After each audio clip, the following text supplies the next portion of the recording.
This week on the Starting Over Stronger Divorce Survival and Recovery podcast, we are celebrating. This is going to be the 100th episode of the show, and there is so much to recap. I have a special guest who's going to turn the tables and interview me about being a divorce coach. It's thrilling to share with you why I do what I do and how it helps people find their voice so they can navigate divorce well for a positive outcome. I have some more surprise guests that I know you're going to want to hear from. Tune in this week to join the celebration as we share a toast to starting over stronger before, during, and after the major life transition of divorce.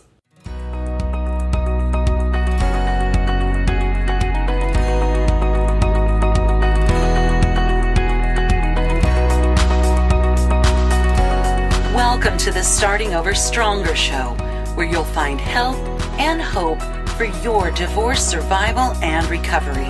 Divorce well, live well.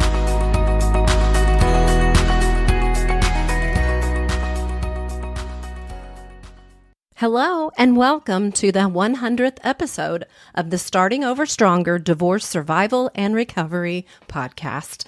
This week we are celebrating. I cannot believe we are at 100 episodes. Of course, I'm your host, Annie Allen, and I'm thrilled to be here with you celebrating this milestone today. I wanted to start by thanking you for joining me, for following my work, for telling your divorcing friends and family about what you hear on this show, and just for tuning in each and every week. You are helping to make Starting Over Stronger one of the fastest growing divorce podcasts in the world. And I do mean the world. We get listeners from everywhere in the world who are learning and growing through what they experience here on this show.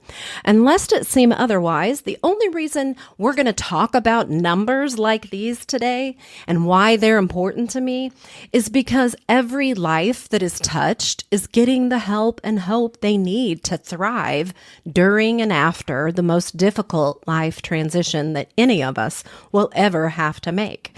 It's not about the numbers. It's about the number of lives affected for the better. So thank you for being one of those numbers. And please keep listening, keep sharing, and keep changing your life for the better right alongside me. It is an honor, truly. I have to start this celebratory episode by saying that if you had told me in early 2020 that I was going to host a podcast that was going to go viral and grow to over 22,000 downloads in the next year and a half, I would have laughed. I had no idea how to podcast. I didn't even know where to start. And if you had told me I would produce a new episode every week without missing a single week for all that time, I would have said, I guess you don't know how fly by the seat of my pants unregimented of a person I am. I don't know that there's anything in my life that I can say I've done every week without fail. And so it's a proud moment to say that I have been consistent in sharing this content with you each and every Wednesday. If you had said that I would be releasing the 100th episode of this show just 21 months later, I'd still be laughing. But here we are. And who's laughing now? Well, still me, because I'm giddy with delight to think back over the 100 conversations that I have been privileged to have and to share with you here on the show. And today's celebration episode is no exception.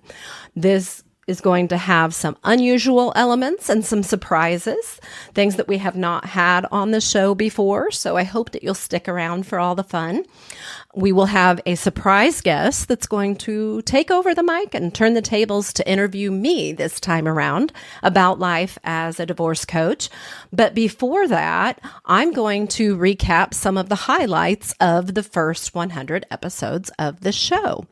I will say, I also am going to interview a few other surprise guests, so stay tuned because those will be mixed in throughout the show today. And this is going to be a longer than normal show, so you may have to listen to it in parts, but we're here to celebrate, and there is a lot to celebrate. I know some of you have gone back and listened to every single episode, no matter where along the journey you joined us. Others of you maybe have been here with us since August of 2020 when we first launched.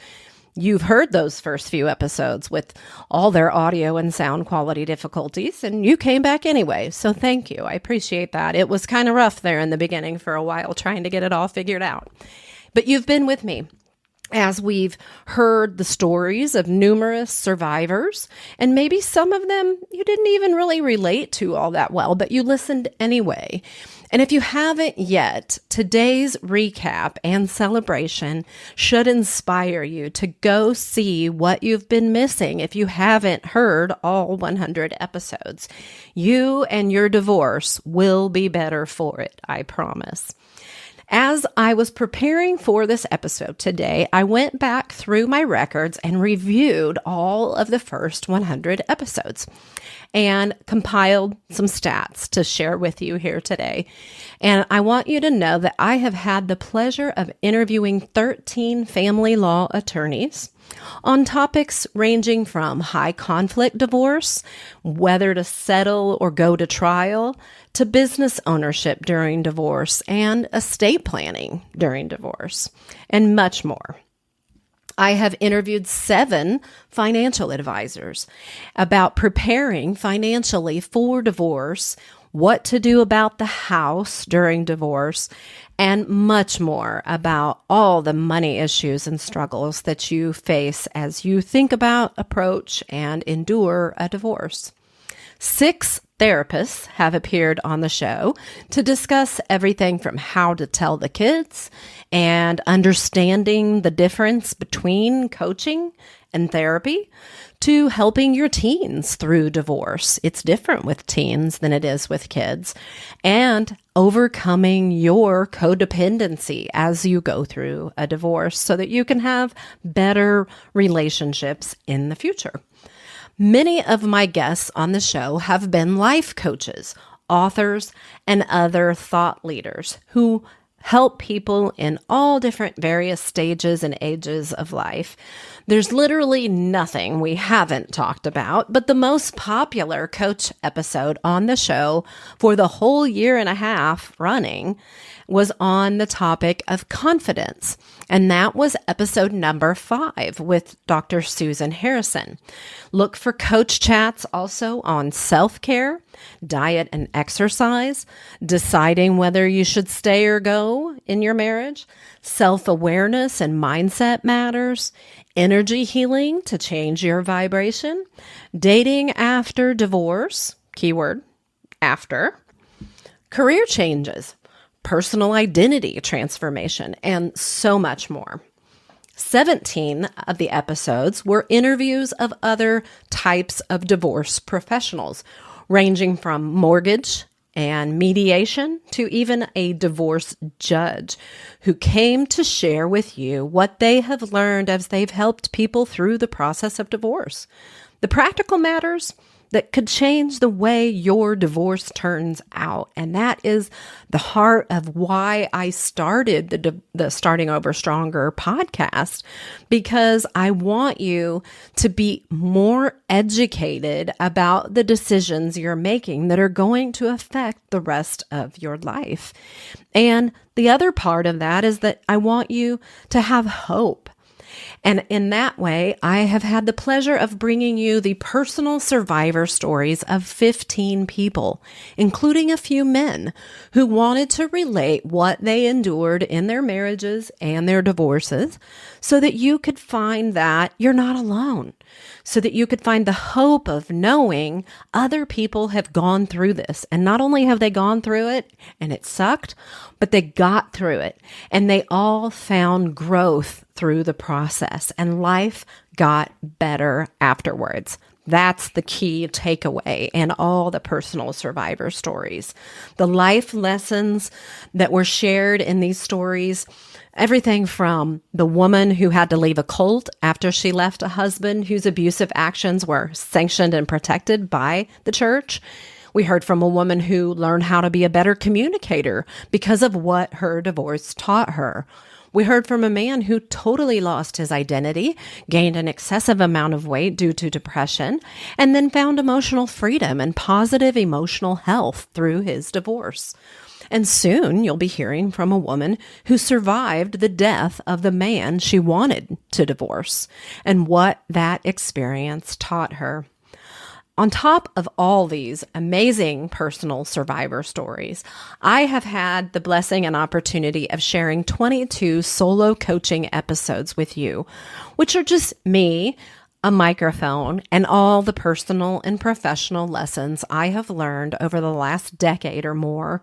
And that ranges from codependency recovery, boundaries, high conflict communication techniques, understanding gaslighting, overcoming the victim mentality, beating the holiday blues, taking the high road during conflict. And it all began with me sharing my own story of divorce in episode number 2. And there you have it. That is a recap of the first 100 episodes of the Starting Over Stronger Divorce Survival and Recovery show. Thanks again for being a part of it. If anything in this recap registered as a topic that you need or want to know more about, I guess now you know where to find it, and it's time for some binging. So be sure as you listen to go back and listen to any that you've missed along the way and catch up. And then, of course, hit that download button. Likes and shares mean everything. The more that you use that share button, the less alone you are going to feel. If you shared every episode you listened to on your social media or even privately with a friend going through the same thing, you will realize very quickly that you are not alone. You are struggling with many of the same things that people all around you are struggling with. And the reasons often that we feel alone is because we keep it all to ourselves. So use that share button so that you can very quickly see how very many people can relate to where you are and will offer you encouragement as you go. So that is the 100 episode recap. I want to mention too that we also have another thing to celebrate, which is the top 5 of the podcast. And I check that every once in a while on my statistics on where I host my website, and it's pretty interesting how it changes up. Some of the top 5 episodes stay the same, no matter how many times I go back and check it. And then every once in a while, a new one sneaks in there. And so currently, the top episodes of all time are number 1, Overcoming Codependency Through Divorce. That was an interview with therapist Crystal Ships, and it was episode number 57. That has the most downloads of all of the episodes that we've released so far. Number 2 is episode number 75, which is Creating Your New Identity Through Divorce. That was an interview with author and writing coach Rebecca Tessman. Number 3 is episode number 86. That was a solo episode that I recorded, which was on the topic of gaslighting, what you need to know about gaslighting. That's a pretty popular subject. It's easy to get really confused about that subject because the whole purpose of gaslighting is to confuse you. So it's a great episode to tune into if you feel really lost and confused in your relationship and you don't understand why. The number 4 episode of all time, ironically, is episode number 4, and that is on teens and divorce, what they really need. That is an interview with family therapist and actually more of an adolescent therapist, Jeremy Lotz, Lotz. So if you have teens, that's a great one to tune into. It's got a ton of great encouragement for helping your teens to survive divorce well. And then the number 5 episode of all time, another ironic number, episode 5. What does confidence have to do with divorce? everything. This is the one I referred to earlier when I said confidence coach Dr. Susan Harrison is sharing how confidence helps you through your divorce. And that is the number 5 episode of all time. So again, I'm just going to run through those: number 57, number 75, number 86, number 4, and number 5. And the topics of codependency, creating your new identity, gaslighting, teens, and confidence. Those are just the top 5. Of course, there's lots of different ways we can break down the numbers and the stats on the show, but I think it's super important to just recognize those people who have shared their wisdom with us that seems to be resonating very well with the listening audience. So those are the top 5 in that case. We also want to talk a little bit about location. When I look at the stats for all time on the episodes of the podcast, 85% of the listeners are in the United States, 4% in Canada, 3% in Australia, 1% in the UK, and then we have listeners spread out throughout France, Belgium, South Africa, India, Spain, Germany, Ireland, New Zealand, Norway, Singapore, Mexico, Japan, Trinidad and Tobago, Taiwan, Philippines, Egypt, Denmark, Brazil, Israel, the United Arab Emirates, Russia, Dominican Republic, Portugal, South Korea, Sweden, Kenya, Austria, China, Guam, Lithuania, Netherlands, Bulgaria, Costa Rica, Italy, Puerto Rico, Switzerland, El Salvador, Malaysia, Vietnam, Guyana, Poland, Saudi Arabia, Sierra Leone, Zimbabwe, Bangladesh, Colombia, Indonesia, and the list honestly goes on. I'm going to be honest, some of these names I don't even think I can pronounce, so I'm going to stop right there. But we have had listens literally throughout the entire world. I hope I named the one that you are from as you are listening here today. And I just want to say thank you. I would love to hear from each and every one of you. If you haven't already, please go to Facebook if you're on Facebook and search for Starting Over Stronger After Divorce and join the group. There's a few questions to answer just to make sure that you are a good fit for this show and for this group, I guess.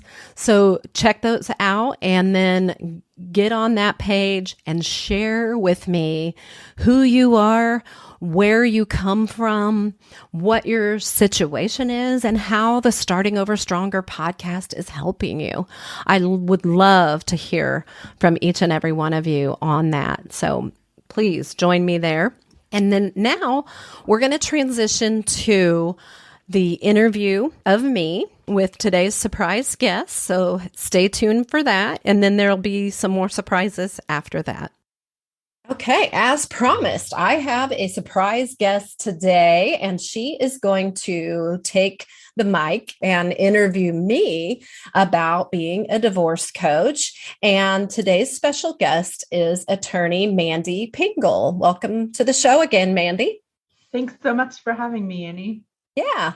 So I want to give the listeners a chance to get to know you a little bit. You've been on the show a couple of times already. We've talked about military divorce, and we have talked about how to select an attorney that you'll love as you go through a divorce. So now let's just take a minute or two and just tell us who you are, how you became an attorney, what you love about being an attorney, anything you want to share with us about your professional life. Perfect. So I have been practicing family law for in total more than 20 years. I'm licensed in both the Kansas and Missouri side. And I have had a privilege of helping probably hundreds of families at this point navigate just a variety of difficult issues in family law cases, divorces, dividing assets, child custody issues, A lot of times I get brought in for unusual or difficult issues. I did one of the podcasts with you on military families and military issues. That is one of my passions, just because there are a variety of different difficult issues that military families face. And so that's one way I have felt that I can give back to the military families and that community. I've also tried to become really knowledgeable about some of the difficult issues like international custody and dealing with complicated business issues, working with business valuators, working with vocational rehabilitation experts, other kinds of complicated issues. And so one of the exciting things that I have had an opportunity to do in the recent past is work with some of your clients and work with you in this process. And I've really enjoyed the input and the involvement that you've had. So if the listeners want to get a hold of me, they can do that through my website, which is www.kansascityfamilylaw.com. My office number is 816-880-0077. And so they can reach out to me and I'd be more than happy to speak or consult with them.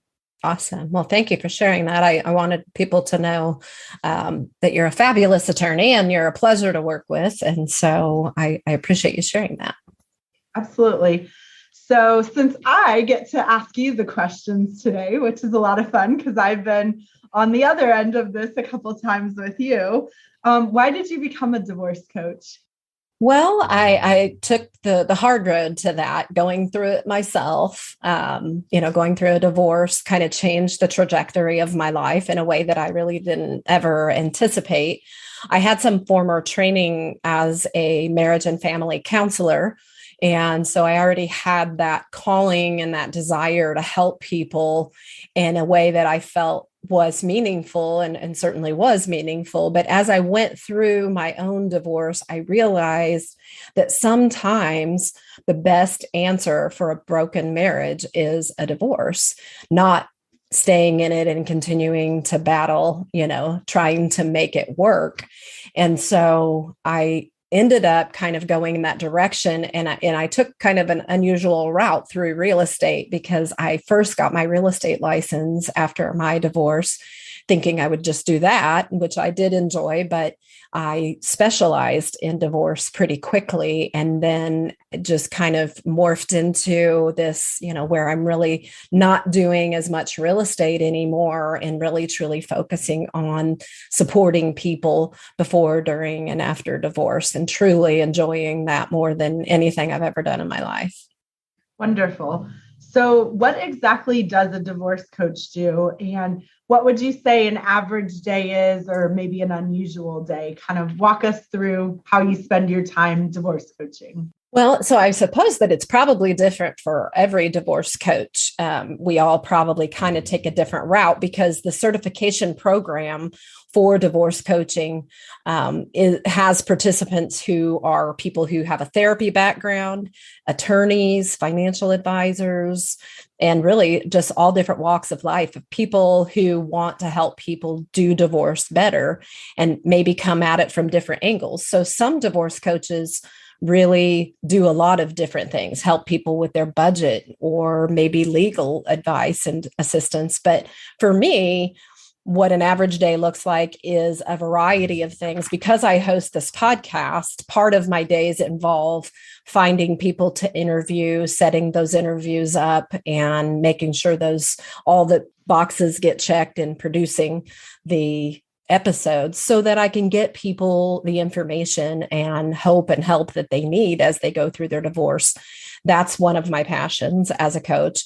I also do one-on-one coaching. So with my private coaching clients, I have weekly phone calls or Zoom meetings where we talk about what they're going through that week and what they need assistance with as far as what practical steps need to be taken, if they need resources, whether that's personal development resources or if that's getting them connected with the right professionals to help with whatever need is coming up in the near future. And then I also host support groups. So on Zoom, I meet weekly with a group of women who are it's more of an emotional support. It's not so much talking about the particulars of their divorce situation, but just in understanding how they're handling things and just getting that support for feeling like they're not alone and knowing what next steps they need to take in their life. So I would say no 2 days are the same, but I kind of like it that way. Sounds really awesome. Does every person going through a divorce need a divorce coach, or how does a person know if they're a good candidate for getting a divorce coach?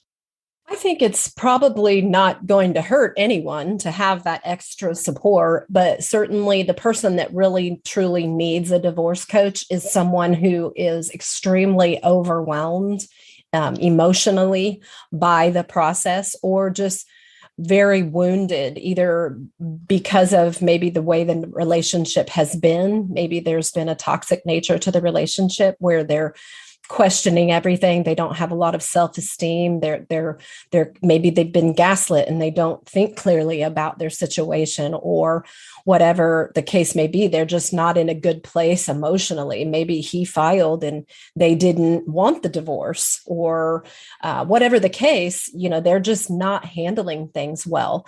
They're being asked by their attorney to do this or to make this decision or that decision, and they feel incapacitated. And they're spinning their wheels, or they're making erratic decisions that are going to cost them in the long run. That's the person that really needs the support of a divorce coach the most. And so, I've told you, I have become passionate about what you do and seeing the real results from clients that I have had the privilege of working with that are also working with you. And I know we talked about at one point a client that we both worked with that I shared with you. I have seen other similar clients in similar situations that would have spent 10 times what this particular client spent on attorney's fees. And because you worked with the client that she presented as organized, goal-directed, focused, she had a list of issues. She was always prepared for our conferences. She limited them to exactly what was needed. And so I am a huge believer in what you do and really seeing and experiencing the wonderful effects that it can have for people and in the significant cost savings that it can help them realize in terms of their attorney fees. But for someone who hasn't worked with you before, how is what you do different than a divorce attorney or a therapist or other kinds of professionals? Well, I would say that it's different in that, as a lawyer, your focus is the legal matters of the divorce, the actual process of dissolving the marital union legally. For a therapist, oftentimes what the comparison that I make with therapy and coaching is that a therapist is that person that you go to when you don't understand how you got where you are. You're trying to figure the past out, or I guess I'll say figure the present out based on what has happened in the past and understanding where you're at now as a result of what has happened to you in your lifetime. And a coach is really not unconcerned about what has happened to you in the past or where you're at presently, but very future focused, very action oriented, and very not going to advise you really what to do, but just help you to think through why you want what you want and how you can get there. And so it's really more of a future or an action focus of, well, here's where I am today. Here's where I want to be at the end of this divorce or in a year from now or whatever time frame. And what do I need to do to get there? So it's a lot of more future focus than past. And so I would say, the financial advisor, the therapist, the attorney, and the coach are the four key players in any divorce. And the people who have all four, I think, do the best in divorce. And by best, I mean shortest duration, least stressful and overwhelming, and least expensive. Absolutely. If you had your ideal scenario, when should a client engage you? Is it when they're in a crisis position in the litigation? Is it when they're considering a divorce? Is it at the beginning of a divorce? Or when is the best time that a client should come to you? Again, if you had the ideal situation. I would say that the best time is when you realize that a divorce coach exists and somebody suggests to you that you contact one, or advises you that that is something you can do. Because honestly, you can't do it before that. And so I think it's important to just acknowledge that whether or not you haven't even filed, and you're still trying to decide, should I stay or should I go? Or if you're right in the middle of the battle, or maybe even the divorce is final, but you're just really still struggling, there's no bad time to engage a coach who can help you to move forward in a way that feels good to you and that feels like progress and growth. So there's no bad time. Ideally, I would like to connect with people before they get started in the process, because so often the decision of what attorney to hire is the key decision about that is going to have the biggest impact on how the divorce goes. And if you have never been divorced, you don't really know how to select a divorce attorney. So you usually do it in a way that is a little bit haphazard and you don't even realize it. So I love to be able to connect with somebody early in the process where they're really still trying to decide whether or not to divorce, get them into a support group where they can learn from other women in those same shoes.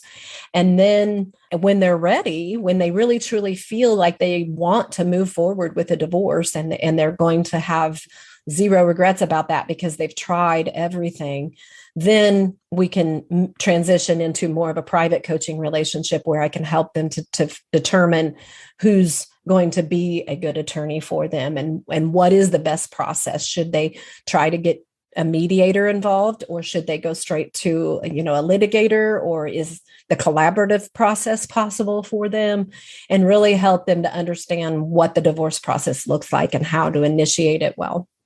Absolutely. And so if you are able to, you're happy to help clients actually kind of work from the ground up in selecting their legal counsel.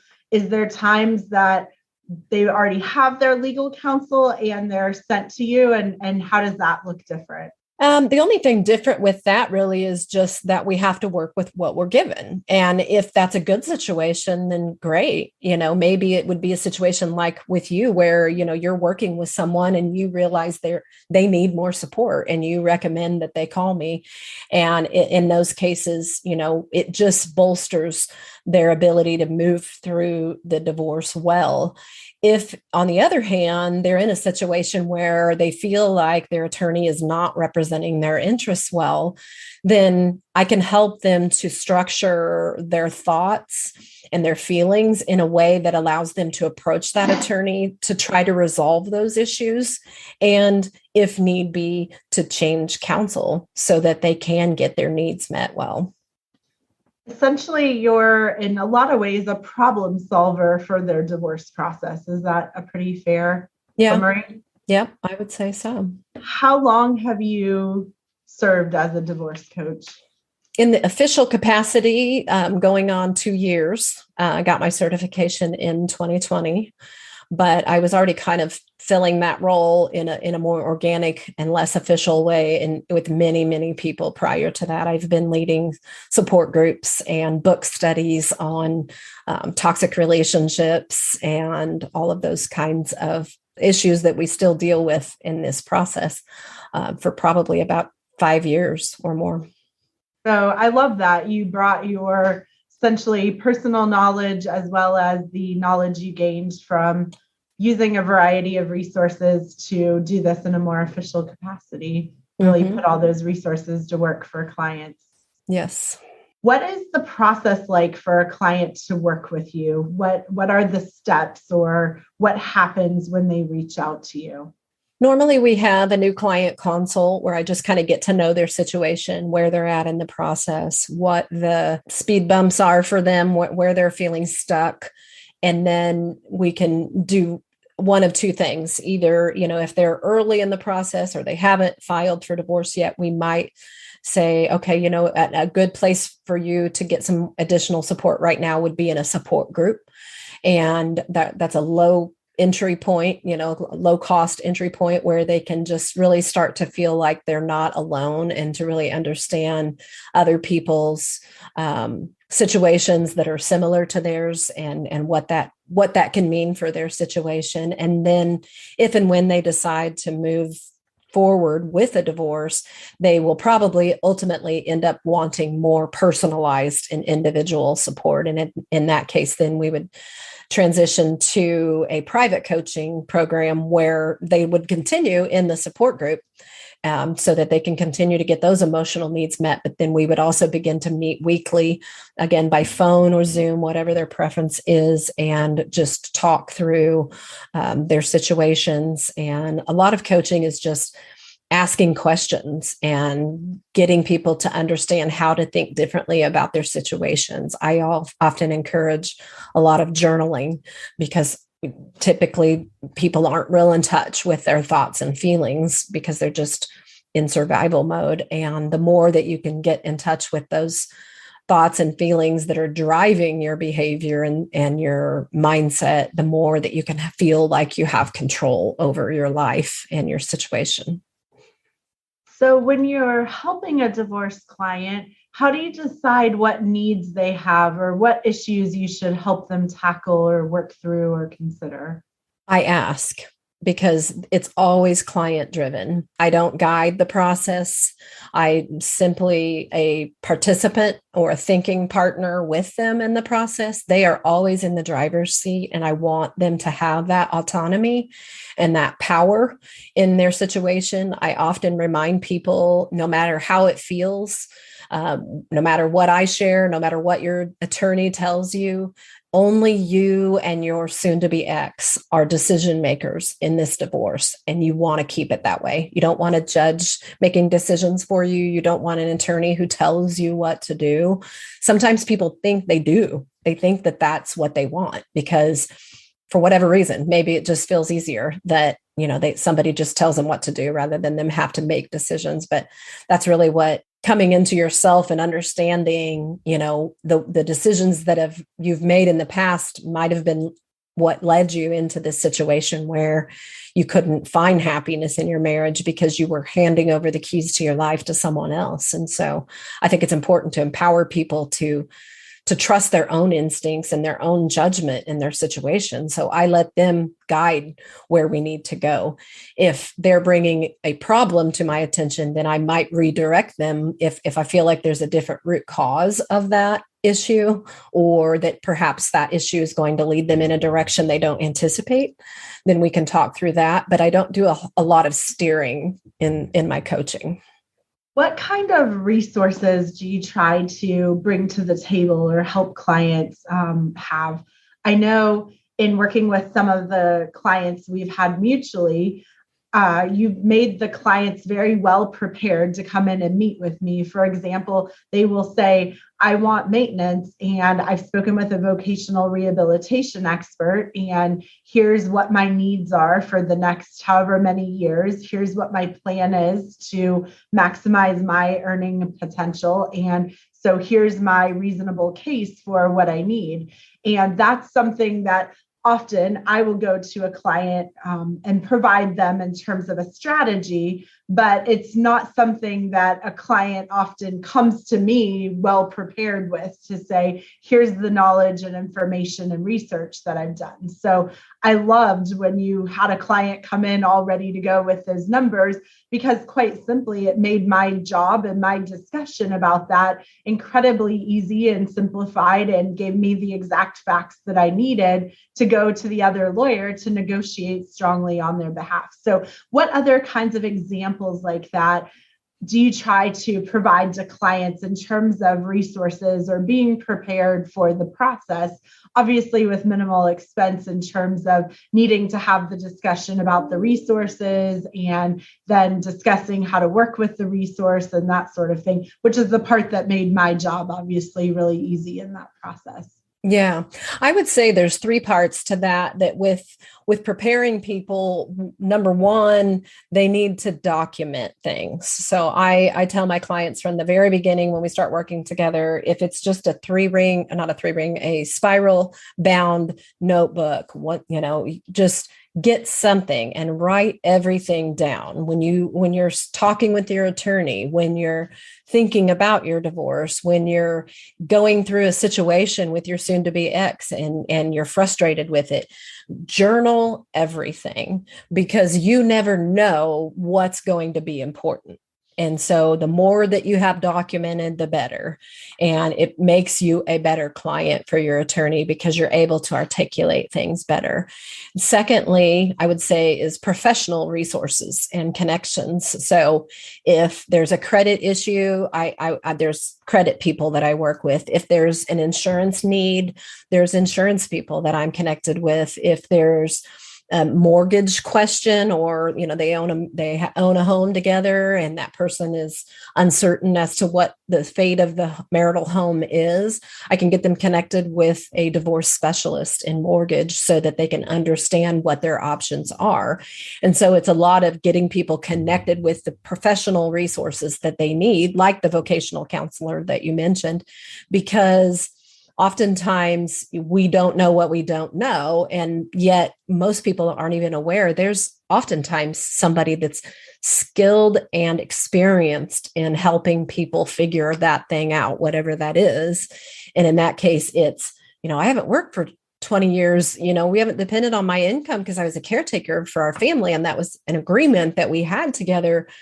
How am I just supposed to suddenly go get a job and support myself? It's just not that easy.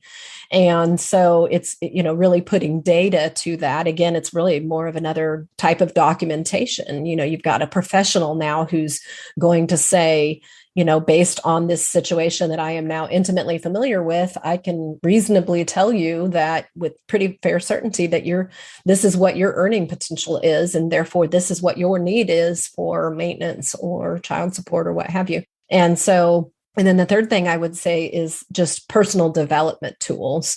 So when I'm working with somebody and what I'm running up against with them constantly is a limiting belief that they're not good enough or they're not smart enough, then we can talk about what that looks like and how to unravel that in their mind, and how to help them stop seeing themselves as a victim and start seeing how that they really have a lot of power within themselves. And so we talk about different types of personal development tools that allow them to come into their own body and their own mind and understand how to execute things to their benefit. And so I share with my clients when I'm encouraging a client that has a need to reach out to you, that I feel like clients are getting not only your resources in terms of the network that you've built of various professionals that are able to step in and help them and guide them. They're also getting a sounding block and an opportunity to kind of bounce some ideas off of. And obviously your hourly rate or your working relationship is more cost effective for them than bouncing all their ideas off of their attorney at several $100s an hour.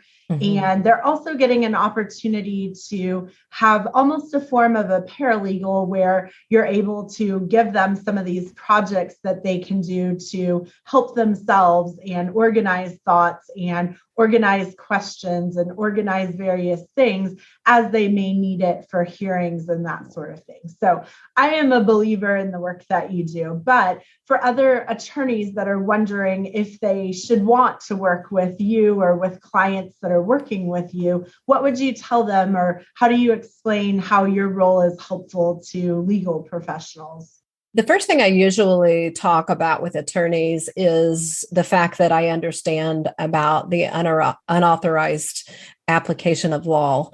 I'm not an attorney. I don't try to be an attorney. I don't give legal advice. I have zero desire to do anything with the legal part of their divorce. And so simply my role is a supportive role where they can bring their ideas and concerns to me, and I can help them to frame those in a way that they can condense that thought into what's going to matter to the attorney, what's going to make a difference in the legal aspect, and what is just them venting or having a limiting belief or struggling with a boundary issue, or, kind of just helps them to really isolate their interactions with their attorney to what is important for their legal case.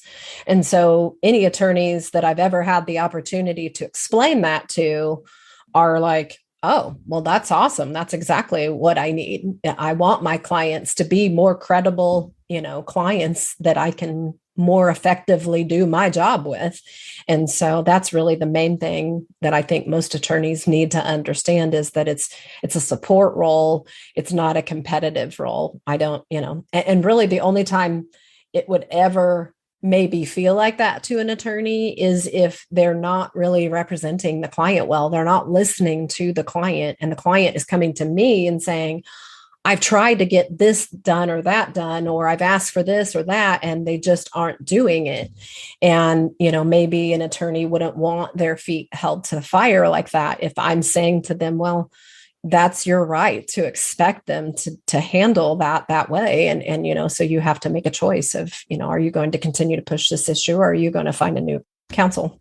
And that's absolutely been my experience, is that the clients that are working with you, they come, as I've said, well prepared, organized, focused, goal directed, which is essentially, for me as an attorney, is my dream or ideal client. So the idea that I could have you doing maybe some of the emotional heavy lifting with clients and doing that part of the job so that I can effectively do my job and focus on the important things, to me is kind of a dream situation. It's an ideal situation that I can be working on preparing the paperwork and doing the advocacy that the clients need without having to expend the emotional energy and effort on trying to help them process and make basic decisions and things of that nature, which obviously that's a part of my job and I do it at times. But when I have really focused, goal-directed, driven clients, it certainly makes my job and the level of emotional energy that I have to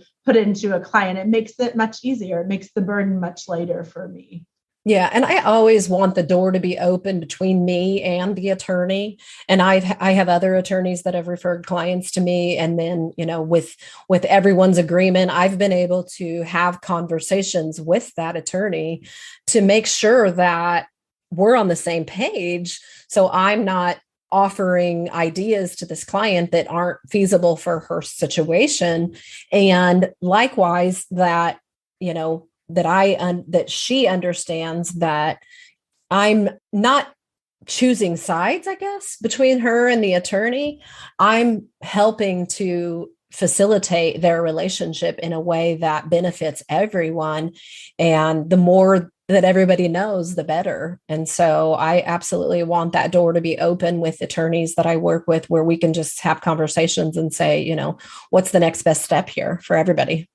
Absolutely. And so, as we all know, oftentimes families going through a divorce process, they're short on money. There's not enough money to go around for the family, where the family used to live in one residence and now they're trying to live in two residences. They're trying to, usually both spouses or partners are paying attorney fees. They're paying a variety of moving expenses, sometimes therapy, other kinds of expenses. And so when people say, oh, I can't afford one more person, I can't afford to pay a divorce coach on top of a lawyer and a therapist and the other people that might be needed, what do you say to them, or what has been your experience or recommendation in terms of the costs associated with involving a divorce coach? Well, usually what I try to help them understand is that typically a person filing for divorce comes up with a retainer to get an attorney. And then if you ask them in that moment, how much more they think they're going to spend, they will probably tell you something like not much more than that, and they really have a misguided concept of how expensive divorce can get, especially when it's high conflict.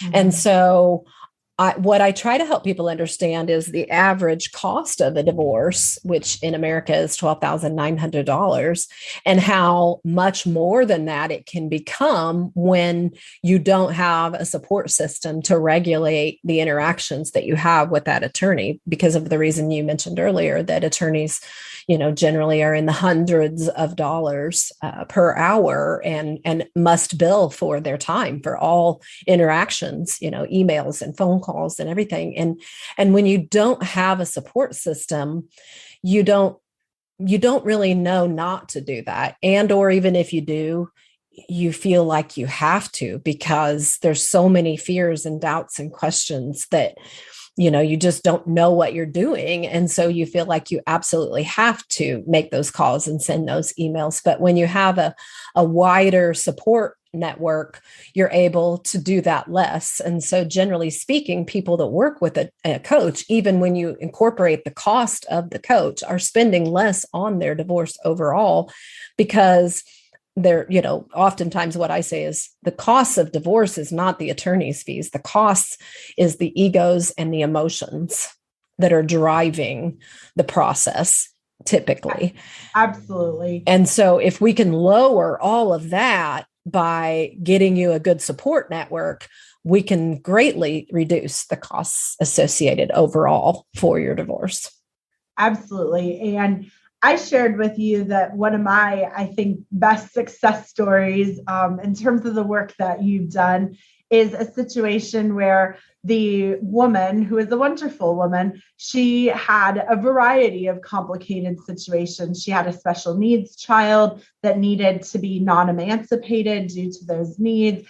She hadn't worked in many years, so she needed to consider her future financial needs. She needed some special arrangements for parenting time. And you were able to give her resources so that she literally came to me and had her thoughts organized, had reports, had other documents for what she wanted to accomplish and the reasons and the goals behind what she wanted to accomplish. And we completed that divorce for only about $5,000. And I shared with you that a recent divorce that had somewhat similar issues had been upwards of $50,000. So to me, that represented essentially a tenfold savings in what you were able to accomplish, which I'm certain was well worth whatever that client paid you. And she walked away with probably tens of thousands of dollars in her pocket after dealing with all those issues. And maybe even more importantly than the cost savings, she walked away happy that she had been able to control her outcome, happy and proud that she had been able to process through and do some emotional work in terms of the divorce. And she felt that she had come up with an outcome that both met her needs, her children's needs, as well as was truly fair to her spouse, because it was important to her that in good faith, she be fair to everyone involved. And so she was able to walk away really with her head held high, feeling like a situation that could have been incredibly deflating really was a successful situation. She had the tools and resources she needed to have the success and put that success in place. So that's what I shared with you really made me a believer of the work that you do. What gets you up in the morning? Is it those kinds of successes or other things? What really keeps you going? It's that. It's that light bulb moment when someone who has not believed in themselves and thought they were stupid and incompetent for years suddenly realizes they're not crazy. They really have experienced something that they shouldn't have experienced in their marriage, and they can advocate for themselves and choose a different life going forward. And it all starts with how they think about each of the little situations that come up as they go. And watching that process is what gets me up in the morning. Wanting more people to experience that is what keeps me going, because it's intoxicating to just watch people fall in love with themselves, get to know themselves, and really get freed up emotionally from something that has deeply affected them for a very long time. Absolutely. Annie, you've been really clear with your listeners that you've gone through your own painful, difficult divorce experience. Did you have a divorce coach when you went through your process? I didn't. I had a good Yeah. friend who was a pretty good sounding board, but had never gone through divorce, so really couldn't help in that way. And the only other thing that I really had as a support piece when I was going through my divorce was a church program that I went through called Divorce Care, which, was helpful in that, it made me feel like I wasn't alone. And it kind of gave me some idea of what life after divorce could be like, and that, it wasn't the end of the world. And so all of those things kind of come together. But I had I had a therapist, of course, and I had for many years. And so that was a good support as well. But I didn't have that one piece of somebody who understood divorce and would help me understand the process. I did, though, have an attorney who was willing to do that. And I feel like, and I had to change attorneys at about a month to 2 months into the process because I didn't have that to begin with. And the right person came along at just the right time to suggest a change of counsel. And I'm so glad I did, because everything turned around at that point when I had an attorney who had been through what I had been through and I knew could relate to my situation. And I'm one of those people that spent that $13,000 because I leaned on her pretty hard because I didn't know what else to do. Have you ever thought about how things might have been different if you had a divorce coach?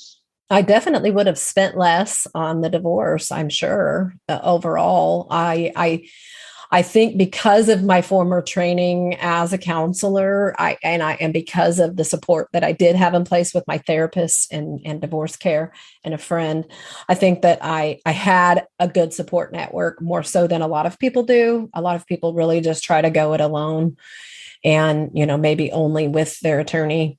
And so I feel like I was able to have a regret-free divorce because of the support that I put in place for myself. Annie, in your experience, have you had opportunities to help people going through divorce be better or more mindful parents in terms of their decisions that they're making for their children as they go through the process? Yeah, absolutely. I mean, that's often a prime issue for clients, and, money and kids are the top two things. And, my goal for my clients is to never use their children as a weapon. And sometimes it's easy to say those words and not even realize that that's what you're doing in certain situations. And so sometimes, I really have to help people get honest with themselves that maybe they're trying to protect their children. And that's certainly their job as a parent. But at the same time, there's a cautious way to approach issues and a way that we can protect our kids and yet not sabotage their relationship with their other parent, but allow them to come into that on their own, at an age appropriate level, to realize what type of relationship they can have and want to have with that parent. And that is a hard thing for a lot of people to do as they go through divorce, because typically when you're married, you almost don't have an independent relationship with each of your children. It's sort of like you have this like joint relationship as parents and child. And then as you go through the divorce process, you really have to detach from that and develop your own individual relationship as mom and child or dad and child, separate from what is happening with the other parent. And the more that you can do that, the more that you're able to really be the support that they need as their parents' divorce is going on. How do you know that you've been successful or effective in your role as a divorce coach? I think the most evidence of that is really how that person is feeling more in control of their situation.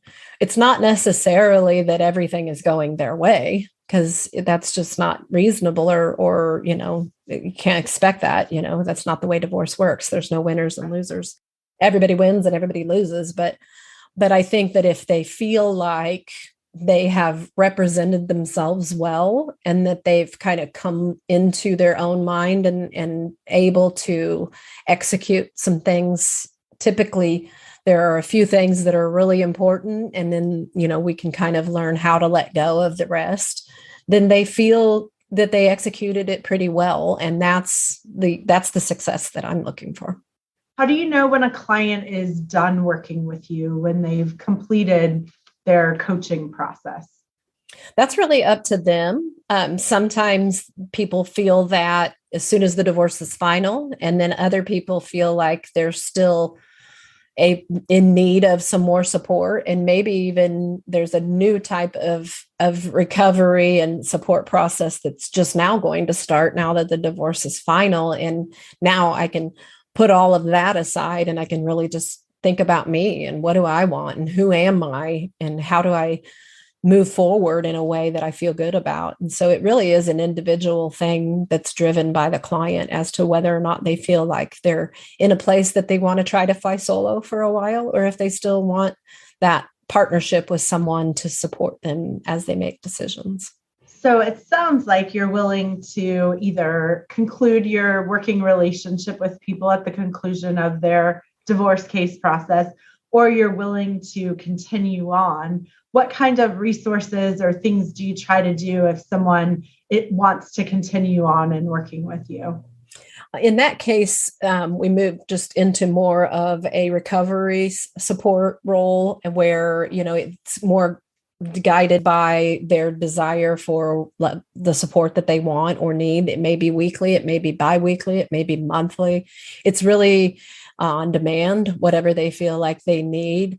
I do have a resource that I'm working on developing that I did for myself when I went through divorce that I'm super excited to launch this November, which is a retreat, a week-long recovery retreat or healing retreat that is for people whose divorces are final and they're ready for some rest and relaxation and to really be able to reflect on the past, to release some things, and to really work toward resetting what they want their future to look like. And that looks different for everybody, but getting away, I can't explain the value of it, but I did it myself, and it was extremely healing to just be able to spend that time alone, just reflecting and journaling and processing. And we're going to offer workshops and amazing food and a beautiful retreat center that I know will just bring healing to people's minds and souls as they're recovering from that very difficult transition. That sounds amazing. You may need to put one of those in place for attorneys that are poured out as well. Sounds wonderful. That's a good idea. What would you say if you had to pick one example or one situation? What is your most proud success story in terms of working with a client? Well, I have had several. But I will have to say that the one that stands out, if only because it is maybe in the most recent example as well. But I had a client who was in possibly the worst situation that I have seen in my working relationship with people going through divorce. And literally, it felt like everything that could go wrong did. And she ended up representing herself in court, and she did amazing. And I was just like so proud of her in that moment because, it could have been incapacitating for a lot of people. And yet she was in that moment. She had all of her documentation. She knew what she wanted to ask. She represented herself amazingly for somebody who has zero legal training. And so, and she was just so proud of herself. And so it was a very proud moment for me as well. Very empowering that you were able to, sounds like, see her transform from maybe a situation of victimhood to being able to vindicate herself or make points in the legal process and make her arguments and present her situation or present her circumstances. Absolutely.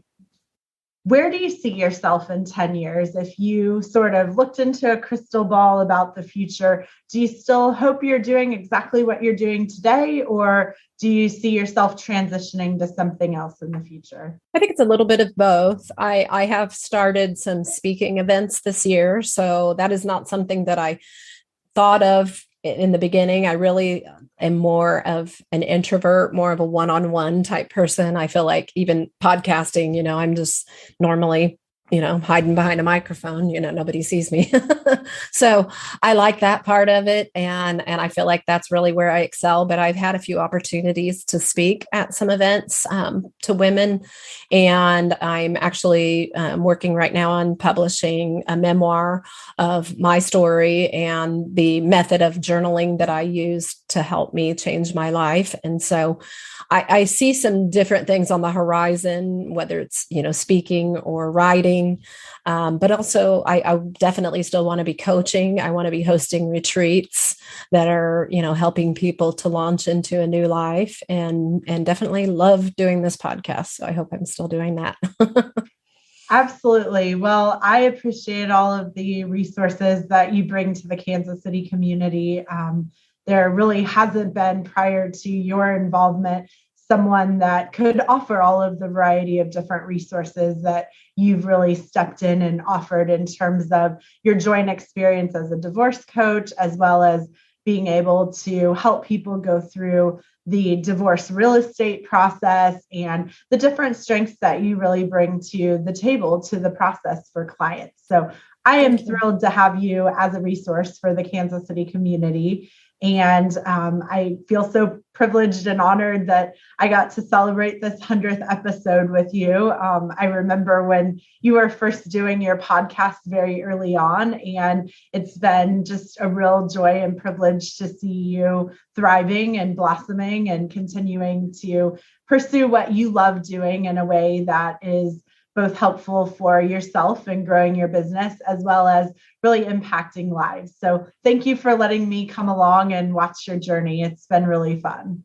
Thank you. I appreciate it so much. You've been such an encouragement to me. Building a business is always hard, but building a business that really doesn't even exist and it's in the form that you're trying to create it is exceptionally hard. And helping people understand what it is that you do is always the first hurdle, because, you can't just say I'm a divorce attorney and people know what you mean, so there's a lot of education that goes along with my marketing. And so your voice in the community, rallying for the value of coaching is priceless to me. And I can't thank you enough for that.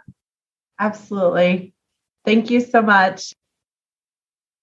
Now, I just want to say thank you, Mandy Pingle, for taking the time to interview me, to have the conversation about divorce coaching that so many more people need to hear. Thank you. I appreciate it. And I want to move on now to client testimonies. I've spoken with 4 of my clients who are either previous or current clients. And although we will be using names that are different than their real names, you're going to get to hear directly from them about their experience being in a Starting Over Stronger support group or as a private coaching client, and the difference that it is or has made for them. So tune in. We're going to keep going. Thank you, Patty, for joining me today to answer a few questions about your experience with Starting Over Stronger. Would you start by just telling us where you are in the divorce process? Hi. Yes, I'm Patty. I am separated, but living in the same house with my husband.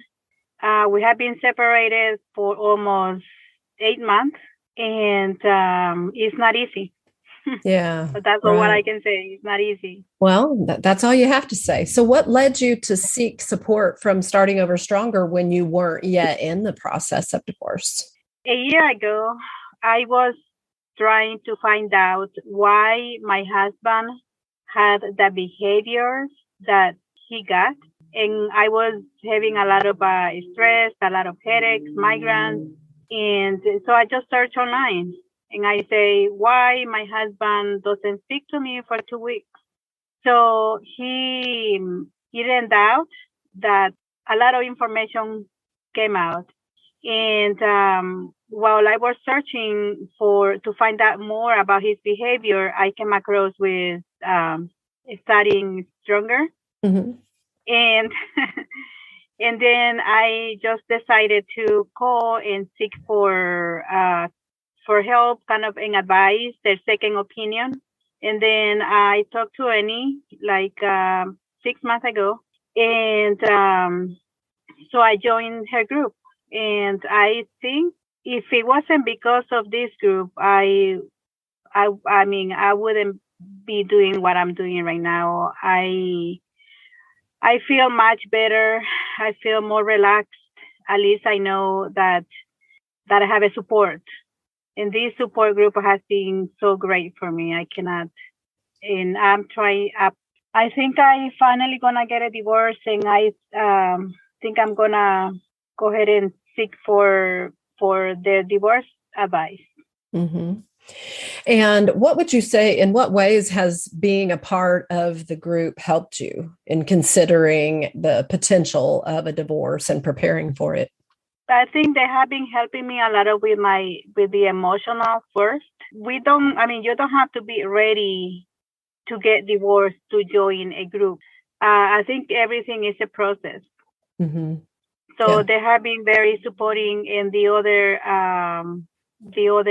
girls on the group, they have been very helpful also. It's good to know that you have a support, and I don't miss any appointment. This is my preferred day of the week, I guess. Yeah. Yeah. So I'm pretty happy with that. Very good. Very good. What would you tell somebody who's in your shoes that's listening right now? What would you tell them to focus on most as they struggle through the decision of whether or not to keep working on their marriage or to move toward divorce? I think this is a process, like I'm saying. First of all, you realize, what your relationship have been based on, and then seek for a support, have a network, a support group that it can help you through the process. Even though I wasn't divorcing at that moment, but I think the group gave me a lot of validation that I needed. Mm-hmm. And it just start from there. Yeah. And did you ever feel in the group, did you ever feel pressure that you needed to get a divorce? No, I don't. No, I just wanted to stay in the group just for a validation. Okay. And to get divorced or not is, it's something personal. It's something that we are the only one who can decide on that. Yeah. But as more as you learn about this behavior, it's like I don't see my way to going back. So mm-hmm. I think the best for me is just get a divorce, because this is not good for us. It's not good for our health, for our emotional, physical, psychological health. Yeah. So being in the group, it sounds like has helped you to understand the dynamics of your situation, as well as maybe to just feel less alone because you get to meet people who are in the same situation. Okay. Yes, that's correct. Well, thank you so much for joining me today to share that. I really appreciate it, Patty. And I wish you the very best, and I'll see you in group. Sure. Thank you. Thanks for joining me, Mandy. I appreciate you getting on here to share with me today so the listeners can hear a little bit about your experience with divorce coaching. How are you doing today? I'm doing pretty good. Good. Now, let's start with this. Was your divorce your idea or your ex's idea? It was my ex's. Okay. So did he file then? Yes. Were you surprised by the filing, or were you expecting it? I wasn't surprised. He did tell me. He was the one that told me that he was done with the marriage. So okay. So when that happened, how much did you know about divorce as far as knowing what to expect for how long the process was going to take and how much it was going to cost and all of those kinds of things? I think the biggest, I mean, I didn't have any expectations. I had no clue. I had known people that it took them years, but that was, highly contested. We had kids. I didn't know how much he was going to fight for the kids or choose what's in their best interest.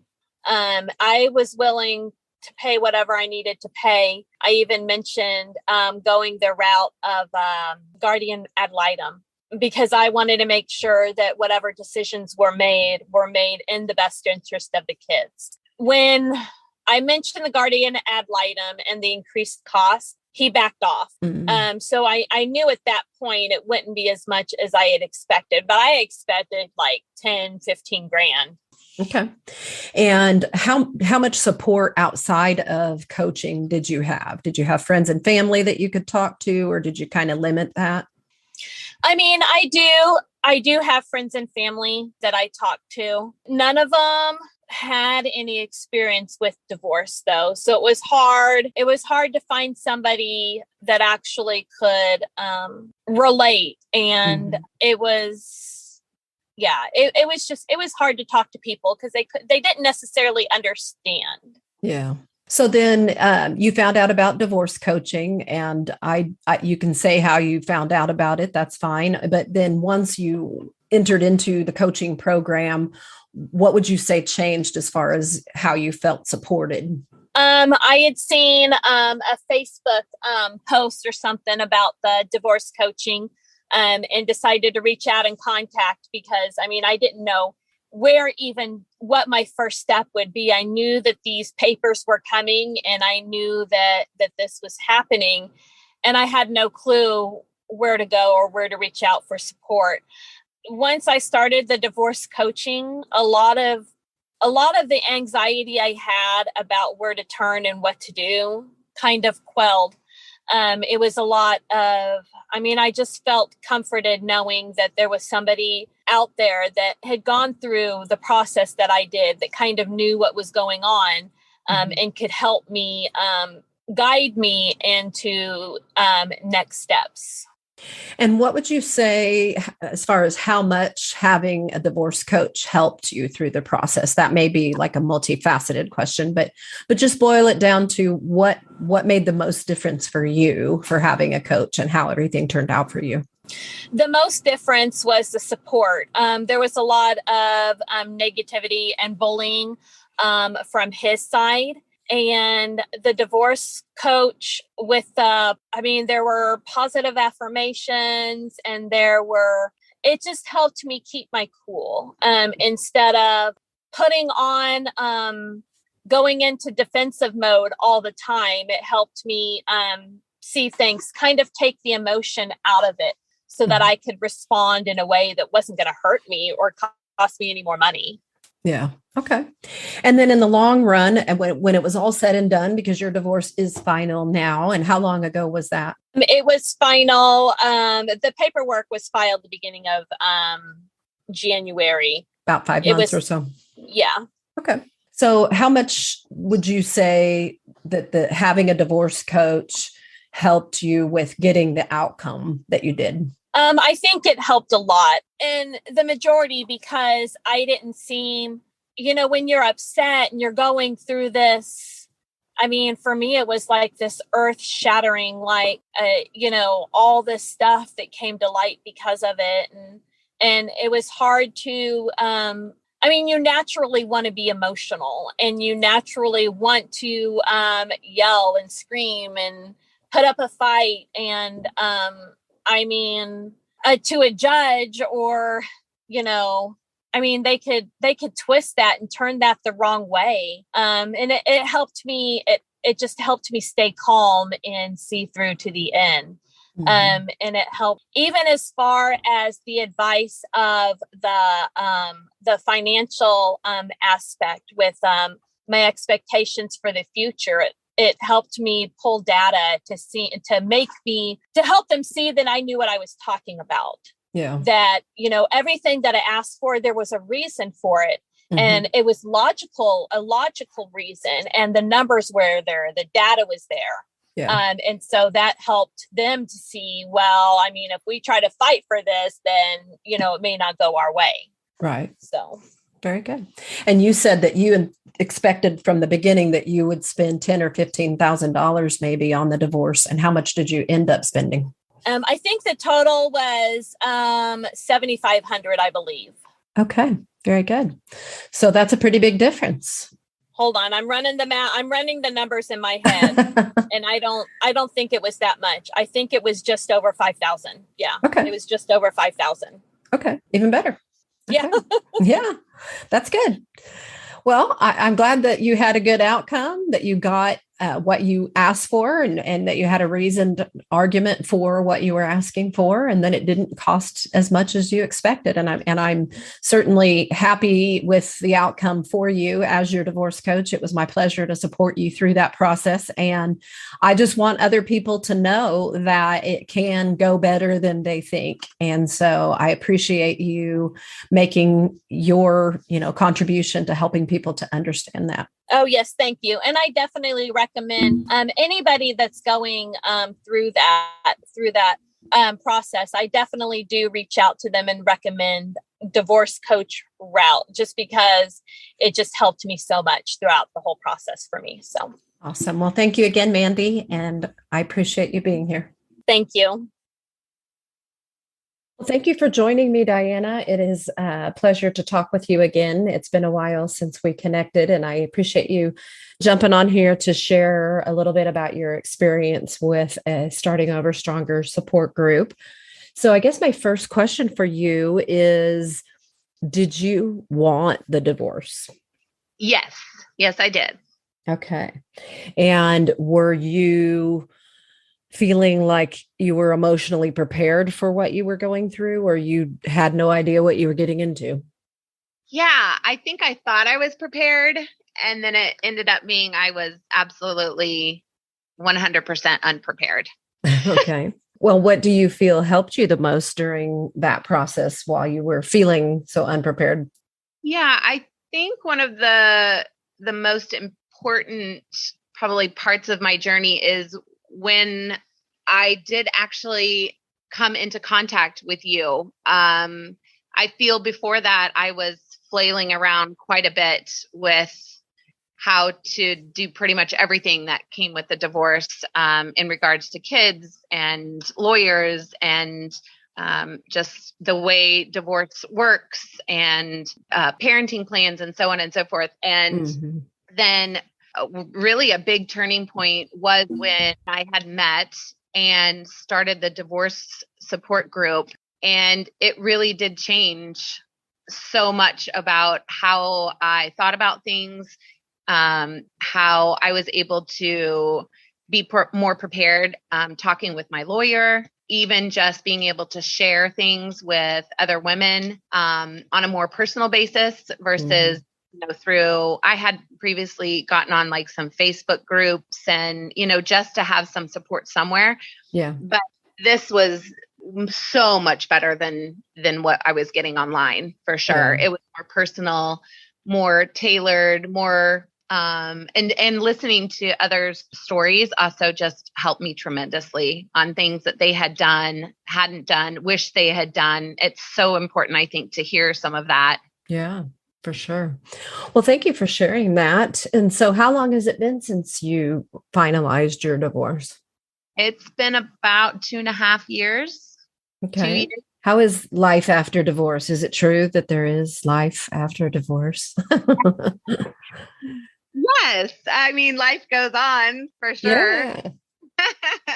Things, fade into the past.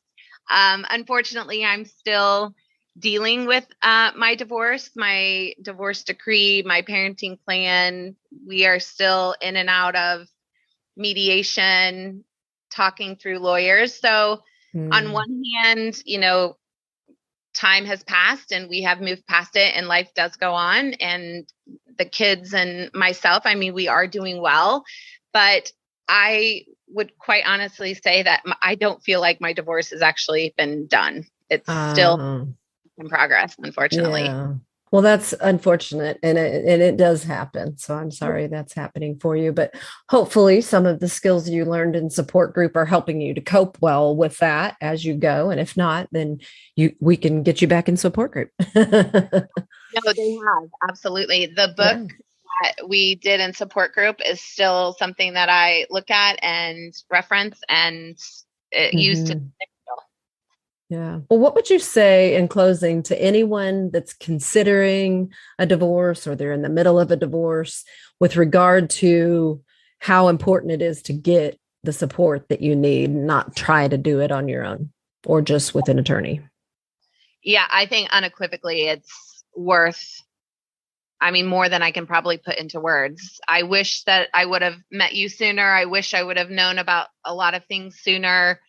I truly feel I think it could have changed the course of some things, but even meeting you when I did also helped me, during those parts of my divorce and even now still after. Still being able to connect with you outside, of divorce things, still being friends with some of the women on Facebook and just feeling connected still to sort of that group is amazing for sure. Well, it sounds like you're well on your way to the life transition that you have aspired to as you've gone through this process. And I'm glad to hear that you're going in that direction. So thank you for what you've shared today. Yeah, no, thank you. It's so good to hear from you. Yeah. Thank you for joining me, Christine, to talk about your experience with divorce coaching. Your divorce was final very recently, right? How long did it take? It took about 9 months. Okay. Is that longer or shorter than you expected? Or did you have an expectation? It was shorter than I only had an expectation because other people had suggested to me that it would probably last 2 or 3 years. Oh. So when it did not take that long, I was kind of surprised at how quick it did progress towards the last few months. Okay. I didn't anticipate it to just go so quickly in the end. Okay.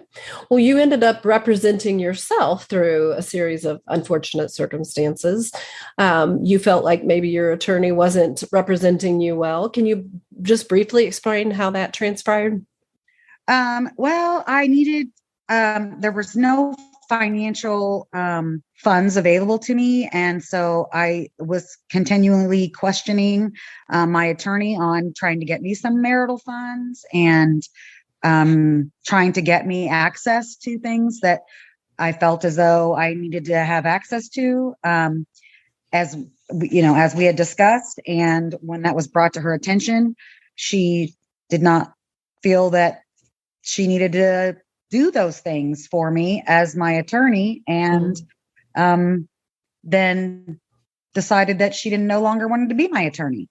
And she withdrew from your case, and that ended up putting you in a situation where you had to go to trial and represent yourself, which I would have to imagine to anybody listening, that probably sounds like a worst case scenario. Leading up to the trial, were you nervous about representing yourself? I was very nervous on representing myself. Obviously, I didn't know what to do. Wasn't sure what to expect. And I just kind of crammed the last few days before, trying to go through the Missouri law book on what to expect and what to prepare for. And I, prepared a bunch of files and a bunch of paperwork. And I did when I got there, I did the best I could with what I knew how to do. And how did it feel being there, being up there? I felt very empowered. Had I had another day or two to prepare, I would have done, I think, a lot better going in. But I felt like with what knowledge I had and being uneducated and going into the situation with no kind of law degree or any kind of, criminal education as far as that goes. I do feel like I did the best that I could with what I had to work with, and I didn't cower down I wasn't afraid of the judge or his attorney or him. Well, so that gave me a bit of empowerment. Yes. I'm sure. Well, with you having so many obstacles throughout the whole divorce process and then furthermore, not really getting a fair outcome because of the situation that you were in, what would you say from our conversations? I know you have zero regrets about working with a coach. So just share a little bit about how you feel like even in the worst possible situation that you could imagine for your divorce, how did having a coach help you through those situations? Well, my number one, just the support, the strength that, it gives you the strength to keep going and you can do it, and the positivity. And, I just can't imagine where I would be if I wouldn't have had the coaching. You were my everything. When I felt I had nothing, I knew I had the support of that coach to communicate with no matter what I needed.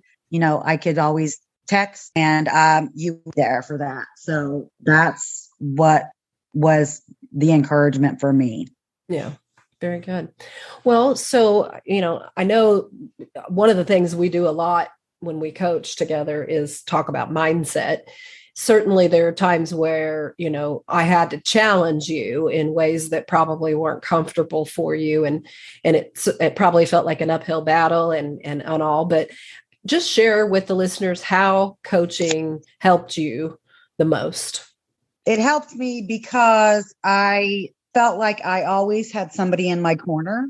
I always felt like I had somebody there for me. When you feel like you have nobody else, you have that person. They understand your situation. They've been there. They've lived it.